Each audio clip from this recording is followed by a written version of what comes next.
Index നോക്കിക്കഴിഞ്ഞാൽ കുഴപ്പമില്ല. ഇതുകൊണ്ടാണ് ഇതിനെയാണ് കേരള മോഡൽ എന്ന് ആര് പറഞ്ഞത്? കെ രാജനെ പോലുള്ളവർ പറഞ്ഞു, അമർത്യ സെൻ പറഞ്ഞു. പക്ഷേ ഇത് മോഡലല്ല എന്നാണ് EMS പറഞ്ഞത്. EMS മാത്രമേ പറഞ്ഞിട്ടുള്ളൂ, ലോൺ ബോയ്സാണ്. നമ്മുടെ ചില മണ്ടന്മാർ ഇപ്പോഴും കേരള മോഡൽ എന്ന് പറഞ്ഞുകൊണ്ട് നടക്കുന്നത്. വാസ്തുവിൽ കേരള മോഡലല്ല എന്നാണ് EMS പറഞ്ഞത്. കേരളം മറ്റുള്ളവർക്ക് അനുകരിക്കാൻ പറ്റുന്ന മോഡലല്ല. എന്തുകൊണ്ട്? ഇത് സസ്റ്റൈനബിൾ അല്ല. ദാരിദ്ര്യം നിൽക്കുകയും ഈ ഹ്യൂമൻ ഡെവലപ്മെൻറ്റ് നിലനിൽക്കുക രണ്ടും കൂടി പൊരുത്തപ്പെടില്ല എന്നർത്ഥം. അതുകൊണ്ട് ഇതൊരു മോഡലല്ല, വേറൊരാൾക്ക് ഇമിറ്റേറ്റ് ചെയ്യാനുള്ള മോഡലല്ല. എന്താണ് ഇതിനെങ്ങനെ സസ്റ്റൈനബിൾ ആക്കാൻ പറ്റും? അതാണ് ആലോചിക്കേണ്ടത്. ഇപ്പം കേരളത്തിലെ സ്ഥിതി എന്താ? ഇതൊന്നും ഇല്ലെങ്കിലും കേരളത്തിൽ ഇപ്പോൾ സാമ്പത്തിക വളർച്ചയില്ല. ഇന്ത്യയിലെ ഏറ്റവും സാമ്പത്തികമായി വളർന്ന 5 സ്റ്റേറ്റുകളിലൊന്നാണ് കേരളം. അതിൻ്റെ വിശദാംശങ്ങൾക്ക് ഞാൻ പോകില്ല. ഒന്ന്, ഈ പ്രതിശീർഷ വരുമാനത്തിൽ ഇന്ത്യയിലെ ദേശീയ ശരാശരിയേക്കാൾ 60% കൂടുതലാണ് കേരളത്തിലെ പ്രതിശീർഷ വരുമാനം. പ്രധാനമായിട്ടും ഈ പ്രവാസികളുടെ വരുമാനം തന്നെയാണ് അതിൽ പ്രധാനം. അത് ഒന്ന്. അപ്പോൾ ഇത് ഇപ്പോൾ കേരളം വ്യത്യസ്തമാണ്. പക്ഷേ ഇതിൻ്റെ ഫലമായിട്ട് കേരളത്തിലെ പ്രശ്നങ്ങളൊക്കെ തീർന്നും തെറ്റിദ്ധരിക്കുന്ന വിദ്യാഭ്യാസം, ആരോഗ്യം ഒക്കെ ഉണ്ട്. ഏറ്റവും പ്രധാനപ്പെട്ടത് കൃഷി തകർന്നു, പരമ്പരാഗത വ്യവസായം പൂർണ്ണമായിട്ട് തകർന്നു.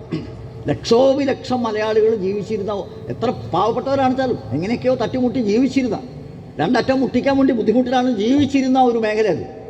ആ മേഖല മുഴുവൻ സമ്പൂർണ്ണമായിട്ട് തകർന്നു. ഈ അവിടെ പണിയെടുത്തിരുന്ന ആളുകളെ പുനരധിവസിപ്പിക്കാനുള്ള ഒരു സംവിധാനം നമുക്ക് വികസിപ്പിക്കാൻ കഴിഞ്ഞില്ല. ഇവിടെ ഇപ്പോൾ പുതുതായിട്ടുള്ള വന്നിട്ടുള്ള എന്താണ്? പുതിയ ചില വ്യവസായ രൂപം പുതുതൊന്നുണ്ട്. ഇപ്പോൾ എന്താ പറയുക, പുതിയ ന്യൂ ജെൻ ഇൻഡസ്ട്രീസ്. പക്ഷേ ഈ ന്യൂ ജെൻ ഇൻഡസ്ട്രീസിൻ്റെ ഒരു പ്രത്യേകത എന്താ? അത് മൂലധന സാന്ദ്രതയും സാങ്കേതിക വിദ്യയുടെ സാന്ദ്രതയാണ് സൃഷ്ടിക്കുന്നത്, തൊഴിൽ സാന്ദ്രതയല്ല. ഈ പണി പോയ ആളുകളെ പുനരധിവസിപ്പിക്കാൻ ഇപ്പോഴത്തെ വ്യവസായങ്ങൾക്ക് സാധിക്കില്ല. രണ്ടാമത്തെ ഒരു വിഷയം എന്താണ്? ഇപ്പോഴത്തെ വ്യവസായങ്ങൾ ഈ അഭ്യസ്തവിദ്യരായ ആളുകളെയാണ് അത് ആവശ്യമാകും. പക്ഷേ കേരളത്തിലെ അഭ്യസ്തവിദ്യരായ ആളുകളുടെ എണ്ണവും തൊഴിൽ ലഭ്യതയും തമ്മിലുള്ള അന്തരം നിലനിൽക്കുക. അതുകൊണ്ട് കേരളത്തിലെ അഭ്യസ്തവിദ്യരായ യുവാക്കൾക്ക് ജോലിയില്ലായ്മയുണ്ട്, അൺഎംപ്ലോയ്മെൻ്റ് ഉണ്ട്, അണ്ടർ എംപ്ലോയ്മെൻറ്റ്. ജോലിയുള്ളവർക്ക് കൂലിയില്ല, ജോലിയില്ല, ജോലിയുള്ളവർക്ക് അവരുടെ ജോലിക്കനുസരിച്ച് കൂലിയില്ല. ഇതാണ് കേരളത്തിലെ യുവത അനുഭവിക്കുന്ന ഏറ്റവും വലിയ പ്രശ്നം. ഇവരെ സംഘടിപ്പിച്ച് ഇവരുടെ ഒരു മൂവ്മെൻറ്റ് വളർത്തിയെടുക്കുക എന്നുള്ളതാണ് കേരളത്തിന് മുന്നോട്ട് പോകാനുള്ള വഴി. ഇത് ഞാൻ പറയണത്, ഞാൻ എന്തിനാണ് ഇത് പറയണത്, എന്തിനാ മാഷ ഇതൊക്കെ ഇവിടെ പറയണം? ഞാൻ പറയാതിരിക്കാൻ നിവൃത്തിയില്ലാത്തതുകൊണ്ട് പറയാം. ഒരാളും അതിനെക്കുറിച്ച് ചിന്തിക്കുന്നില്ല, എവിടെയും ഇതിനെപ്പറ്റിയൊരു സംവാദവും നടക്കുന്നില്ല. ഇനി ഈ കേരളത്തിലെ ഈ അൺഓർഗനൈസ്ഡ് ആയിട്ടുള്ള ഈ പൊട്ടൻഷ്യലുള്ള ചെറുപ്പക്കാരാണ്.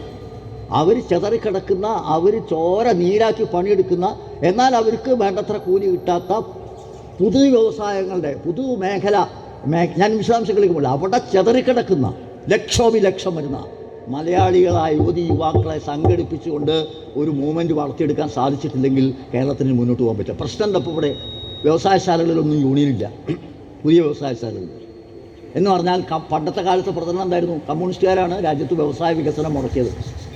ഞാനൊക്കെ കേട്ടിട്ടുണ്ട് എൻ്റെ ചെറുപ്പകാലത്ത്. എങ്ങനെയാണ് രാജ്യത്ത് വ്യവസായം ഉണ്ടാവുക? ഒരു കമ്പനി തുടങ്ങിയാൽ അപ്പം കുത്തിയിലെ കൊടി എന്ന് പറഞ്ഞാൽ കൊടികൾ പലതുണ്ടേ. പക്ഷേ കമ്പനിയുടെ മുമ്പ് കൊത്തണ കുടി എന്ന് പറഞ്ഞാൽ ഉദ്ദേശിക്കുന്ന കൊടി ഏതാണെന്ന് മനസ്സിലാവും. അപ്പം ഈ രാജ്യത്തെ വ്യവസായങ്ങൾ നശിപ്പിക്കുന്ന ആരാണ്? കമ്മ്യൂണിസ്റ്റുകാർ. പക്ഷേ തെറ്റായ പ്രചരണം, അതൊന്നും അതിലേക്ക് പോകുന്നില്ല. അപ്പോൾ ആ ഒരു എന്താ പറയുക, പേടി എന്താണ് കമ്മ്യൂണിസ്റ്റുകാർ ബാധിച്ചു. അതുകൊണ്ട് നമ്മളെ കാരണം ഈ വ്യവസായം വരാതിരിക്കേണ്ടെന്ന് പറഞ്ഞിട്ട് നമ്മളാരും അങ്ങനെ തിരിഞ്ഞു നോക്കുന്നില്ല. അതുകൊണ്ട് എന്താ സംഭവിക്കുന്നത്? ഈ പുത്തൻ തലമുറ വ്യവസായങ്ങളിൽ നമ്മുടെ പുതിയ കുട്ടികൾ ചോര നീരാക്കി പണിയെടുക്കുകയും കുറഞ്ഞ കൂലി വാങ്ങുകയും അവർക്കിടയിൽ വലിയ കോമ്പറ്റീഷൻ വരികയും അവരൊക്കെ ഒറ്റപ്പെട്ട തുരുത്തുകളായി മാറുകയും അവരെ സംരക്ഷിക്കാൻ ഒരു പൊതുപ്രസ്ഥാനം ഇല്ലാതെ വരികയും അവരെ അവരുടേതായ ജാതിയുടെയും മതത്തിൻ്റെയും പഴയ കൂട്ടായ്മകളിലേക്ക് തിരിച്ചു പോവുകയും വർഗരാഷ്ട്രീയത്തിൻ്റെ വിളകൾക്ക് പകരം സ്വത്വരാഷ്ട്രീയത്തിൻ്റെ കളകൾ വളർന്നു വരികയും ചെയ്യുന്ന ഒരു സ്ഥിതിയാണ്. ഇത് കേരളത്തെ നശിപ്പിക്കും. കേരളത്തിലെ ജനങ്ങളെ ഒരുമിച്ച് നിന്ന് പൊരുതിയത് കൊണ്ടാണ് കേരളം ഉണ്ടായത്. മനസ്സിലാക്കിക്കോളൂ. ചിതറിക്കിടക്കുന്ന ഈ കേരളം ഈ 3 കഷ്ടമായിട്ട് മാത്രമല്ല നമ്മൾ ചിതറിക്കുന്നത്, പലതരം കഷ്ടങ്ങളായിരുന്നു. ഈ കഷ്ടങ്ങളായി ചിതറിക്കിടക്കുന്ന ജനത ഒന്നിച്ചു നിന്നുകൊണ്ടാണ് ഐക്യ കേരളം ഉണ്ടായത്. പുന്നപ്ര സമരത്തിൽ മരിച്ച ആളുകളുടെ ജാതി തിരിച്ചും മതം തിരിച്ചും ചോര തിരിക്കാൻ പറ്റുമോ? എല്ലാ ജാതിയിലും മതത്തിലും പെട്ട ആളുകളുടെ ചോര വീണ മണ്ണിലാണ് ഈ പുതിയ കേരളം ഉണ്ടായത്. പക്ഷേ ഇപ്പോൾ വീണ്ടും ഈ പുതിയ തരത്തിൽ ഈ ജാതീയതയും വർഗീയതയും, അതിനെ ഞാൻ സ്വത്വ രാഷ്ട്രീയം എന്ന് പറയും, സ്വത്വ രാഷ്ട്രീയം ഇവിടെ വീണ്ടും ശക്തിപ്പെട്ടുകൊണ്ടിരിക്കുക. ഇത് വളരെ അപകടകരമായ ഒരു അവസ്ഥ കേരളത്തിൽ സൃഷ്ടിക്കും. കേരളത്തിൻ്റെ വളർച്ചയെ മുഴുവൻ വഴിമുടക്കി നിൽക്കുന്ന ഒരു പ്രതിലോമ പ്രത്യയശാസ്ത്രത്തിൻ്റെ രാജ്യഭാരമാണ് ഇവിടെ നടക്കുന്നത്. അധികാരത്തിലിരിക്കുന്നത് കമ്മ്യൂണിസ്റ്റ് പാർട്ടിയെന്ന് പറഞ്ഞിട്ട് കാര്യമില്ല.